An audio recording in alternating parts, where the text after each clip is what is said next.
And now, the Hall of Fantasy. Welcome to the Hall of Fantasy. Welcome to the series of radio dramas dedicated to the supernatural, the unusual, and the unknown. Come with me, my friends. We shall descend to the world of the unknown and forbidden, down to the depths where the veil of time is lifted, and the supernatural reigns as king. Come with me and listen to the tale of the Sea Phantom.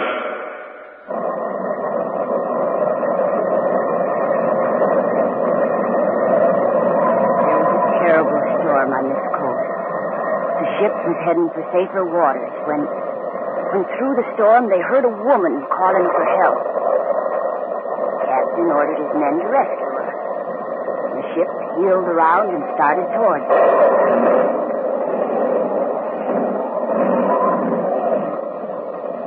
As they were getting close to her, suddenly the ship hit a submerged rock that tore open her hull.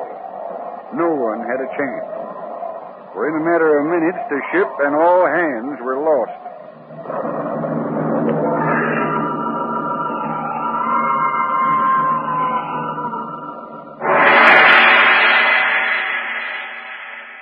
In just a moment, the Hall of Fantasy will present the Sea Phantom.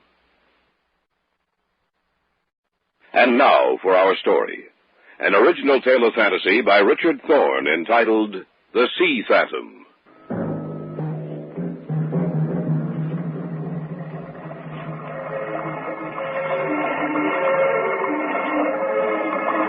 The house stands on one of 2 points of land that stretch out into the ocean, forming a small bay of the water and the shore between them.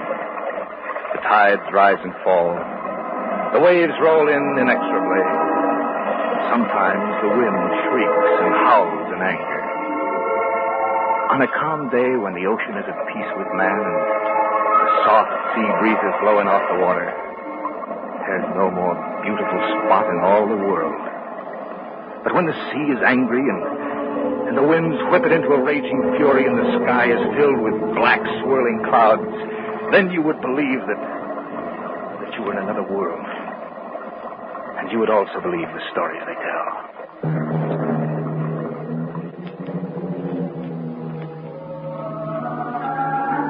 Don Fleming was an artist, and I, a writer. And through the years, we'd become good friends. Oftentimes, we would take trips together around the country, to Europe or South America. He to paint, I to write. And when we had finished with the day's work, well, we managed to have some pretty good times together. How we came to rent that house in Maine on the rocky coast of the Atlantic, I still don't know. But we did, and it was there the story I tell you begins. Awful nice of you to come out here with us, Mr. Loman. Well, I was coming out anyway. Got to see old Mrs. Green about some business, so I figured I might as well drive out with you fellas. Make sure you get settled nice and comfortable like. Well, we appreciate it, Mr. Loman. Oh, it ain't nothing at all. You're that writer fella, huh? That Larry Reardon? Oh, that's right. Read one of your stories in a magazine just the other day. Pretty good. Thanks. And what about you, young fella? What do you do? I'm an artist. Painter, eh? Yes, he is. And a very good one. Only thing I know about painting concerns houses and barns and boats. That's the only painting I ever done. You're probably a lot better off. I expect so. Well, here's the house. Better pull up. It's a beautiful house. Always come out here when I rent it to folks. Yeah. Here's the key. Thanks. And I want to thank you for driving me out here. I'll go on down to Mrs. Green's now. Drop in now and then, see how you're getting along. Thanks, Mr. Loman. And, in case you see anything down in that bay, don't you worry none. It won't hurt you, as long as you leave it alone.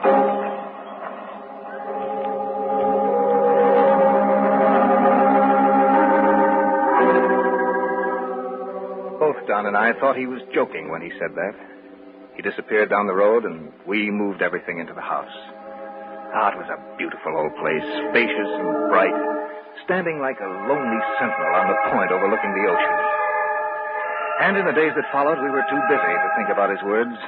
Both Don and I seemed to be, well, inspired, if you'll allow me to use that.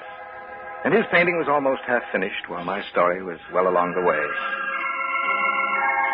Not until a week after we arrived did we realize what was happening.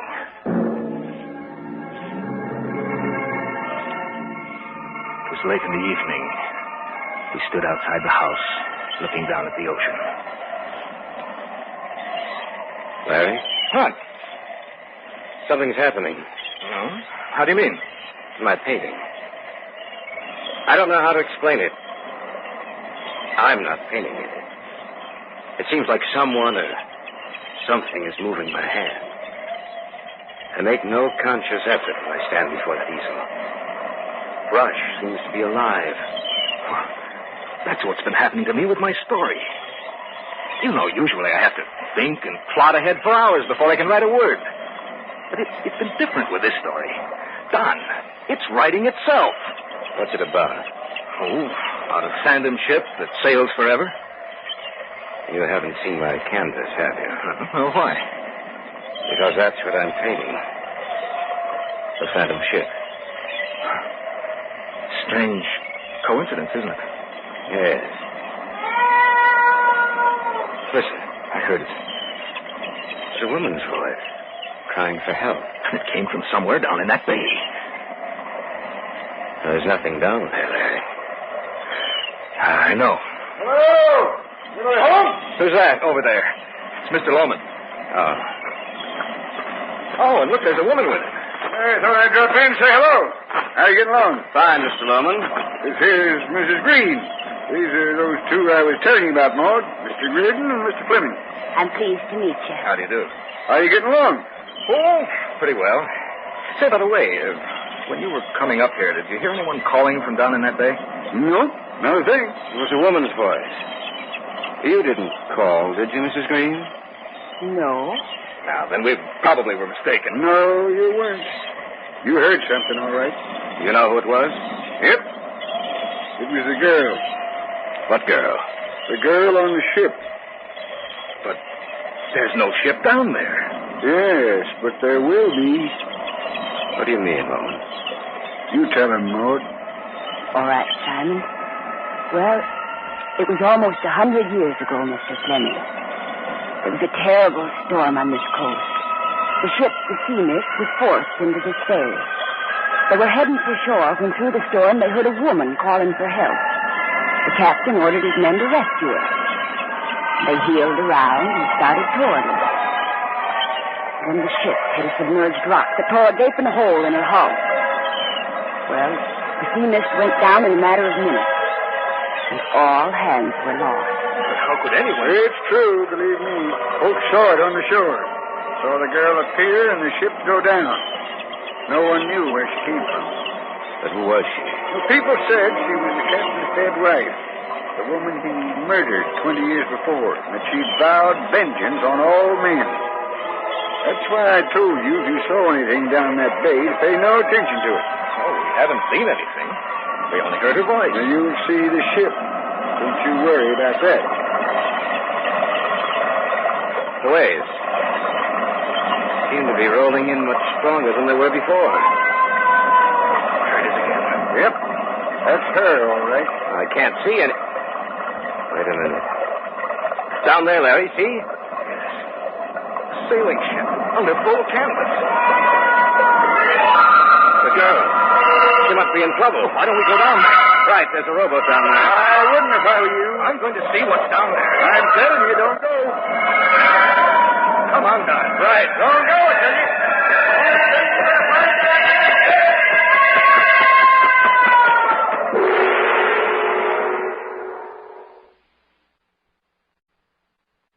Back now to our story. An original tale of fantasy by Richard Thorne entitled The Sea Phantom.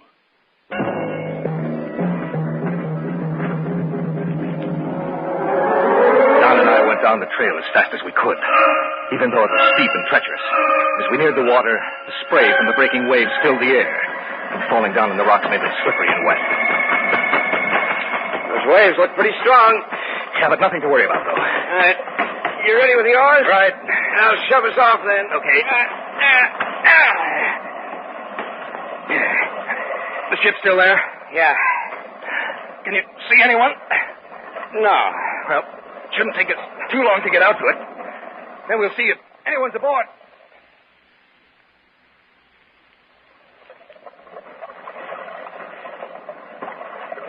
Seems to be quieting down. Yeah. Can you make out her name? Let me see. Says sea mist. That's the one they told us about. Yes, I know. Hey, watch it. We're getting close. Well, we're here. I'll beach these oars. Think I should try hailing her? Yeah, might as well. All right. Hello, sea mist. There's no answer. Yeah, maybe they didn't hear you. Look, we pulled up right alongside this rope ladder. We might as well board her. Yeah, I suppose so. You know, Loman's crazy with that story of his about this being a phantom ship. It's the most solidly built ghost ship I've ever seen. Say, you sure you tied our boat securely? Yeah, don't worry about it. Okay. Up and over. Yeah. Want a hand, Don? No, I can make it, Larry. Anybody on board? Wonder why no one answered. I don't know. There has to be someone aboard the ship. She couldn't have sailed into this bay by herself. Of course not. And she's in such good condition. They must have built her recently. Probably for a celebration of some kind. Only there's one thing, Larry. What? Why should I paint a ship exactly like this, even to the name? And I hadn't even seen her. And why should you write about one? I don't know. Look, you think we better take a look around? I'm not sure it would be a good idea. Well, we can't stand down here and... Don. Yeah? Look up at the sails. They're all unfurled. They're catching the wind. Where are you going? Take a look over the side. There's no wake. What? Don, the sails are full, but there's no wake. The ship's not moving. Now, how can a ship be under full sail? Where? Over there. On the captain's deck. A skeleton. Lashed to the wheel. Larry, that wasn't there when we first boarded the ship. It could have been. We might not have seen it. Maybe not, but I think we better get off this thing. That's not a bad idea. But you will join us when we come for you. Larry. Yes, I heard so. There's something here with us. But I can't see anything. Nothing. Except that skeleton lashed to the wheel. You will join us. Let's get back to shore. All right, let's go. I hope our boat... Don't worry, it's there. I can see it. Maybe Lowen was right. Yeah. Maybe this is a phantom ship. We will come for you.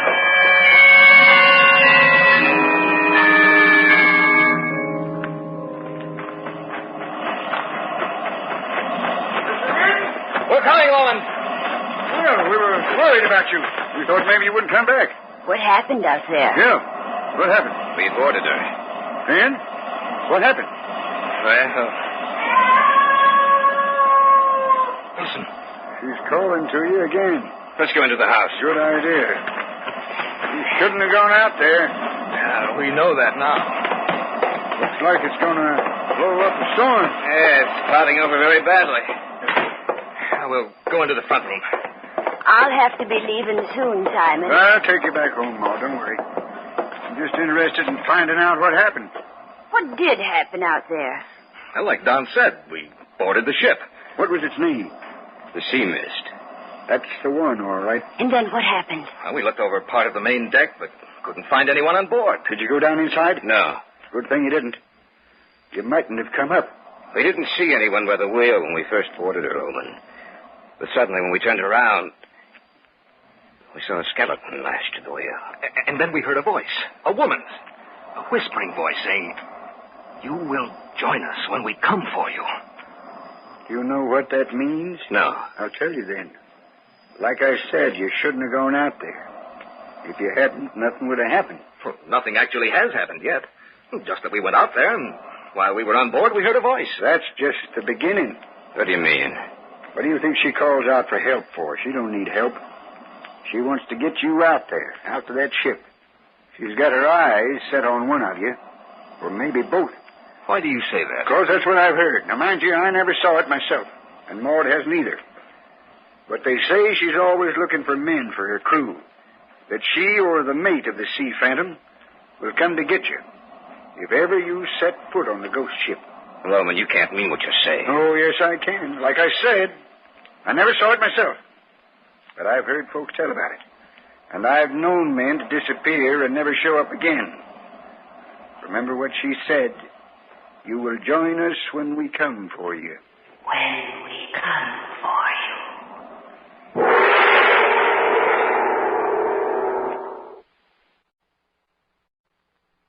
Back now to our story.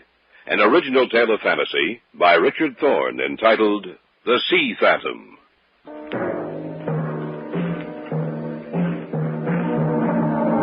Outside, the weather was getting worse. The sound of the waves washing up against the rocky shore became louder. The wind became stronger.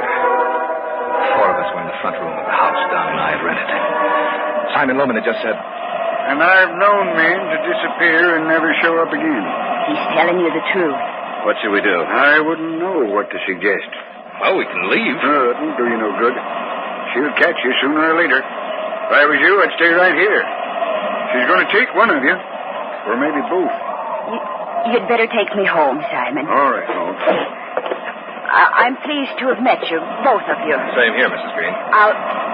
Let's go, Simon. As soon as I take her home, I'll come back. Maybe I can help you some way. Now, be careful. What are we going to do, Larry? Listen, maybe he's only trying to scare us. To play a trick on the smart city slickers. We've only got his story to go on. And the woman. Well, maybe she was in on it. Yeah, of course that's possible. Look, someone could have been on that ship when we went out there. And they could have waited until we weren't looking, then gone out and lashed that thing to the wheel, and then they could have hidden and called out the words we heard. Why should they go to so much trouble to do anything like that? It's for a practical joke. It doesn't sound reasonable. I know, but it's possible. Yes, it's possible. And I think that's just what they have done. There is going to be a storm tonight. Yeah, bad one. I still can't believe that they'd go to all that trouble. Look, haven't we done the same thing on occasion? But we didn't go to such... Of course we did. Now, forget it. There's nothing to worry about. Nothing at all. I wouldn't be surprised if Loman didn't send someone else out here tonight to tell us that the woman was waiting for us. It's starting to rain. I wonder if Loman will be back tonight. Well, he said he would. I don't know. But I'm not so sure he will. Listen. Yes, I heard it. This is a joke. Why don't they stop it? Take it easy, Doc. How can I take it easy? I've had all of this I can take. There it is again. Where are you going? I'm going to take a look out the window. You see anything? No, Wait a minute. What's the matter? There's someone coming towards the door. Well, it's probably Loman. No, I don't think so. He couldn't have taken Mrs. Green down to her house and returned in so short a time. Yeah, I didn't think of that. Who is it, Larry? Who is that man coming towards the house? I don't know. Unless they're carrying through that joke of theirs. Well, you're right. I open it. Larry? What? It's clothes. What about them? They're not modern. He's wearing clothing worn by sailors almost 100 years ago. He's at the door. Okay, I'll let him in. Yes? I want to come in. Why? I've come for him. For whom? The man with the brush. What are you talking about? The crew was short. One hand. That's why we put in here. Look, I've had just about enough of this. This thing has gone too far. You go back and tell Loman to stop his little joke, or I'll stop it for him. I came for the man with the brush. She said she wants him. Get out of here. Well, get out of here! I want to get away from here, Larry. We'll leave tomorrow. Tonight. All right. We'll leave tonight. Come on, let's start packing. No packing. We'll just leave. If we want anything here, we can come back when it's daylight. All right. He's back. I warned him. Here, let me in, quick. Norman, I want to talk to you. Sure. What about it? Look, this thing has gone far enough, this joke of yours. Huh? What joke? Trying to frighten us with that hullabaloo about a ghost ship and then sending him out here. Who? That sailor in the costume. Listen to me. I didn't send anyone here. Look, how stupid do you think we are? I don't know, but I didn't send anyone here. Then who was he? I don't know any more than you do. Then that story you told us was true. Every word of it. I'm going to get out of here. Don! He's running the wrong way. Going towards the edge of the cliff. We got to stop him. Don! Come back! I'm leaving now. You're running the wrong way. He can't hear us. We've got to stop him. Woman, there's someone else out there, too. Look out, Don!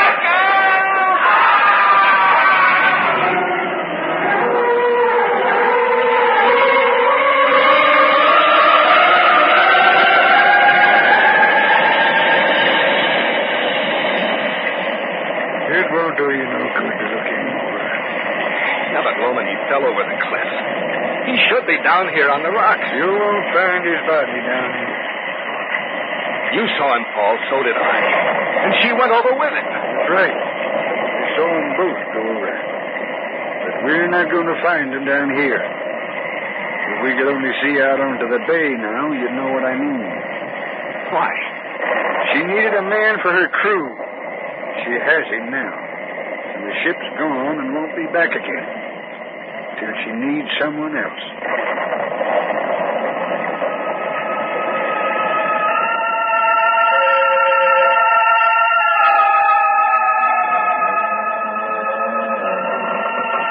Welcome to the sea.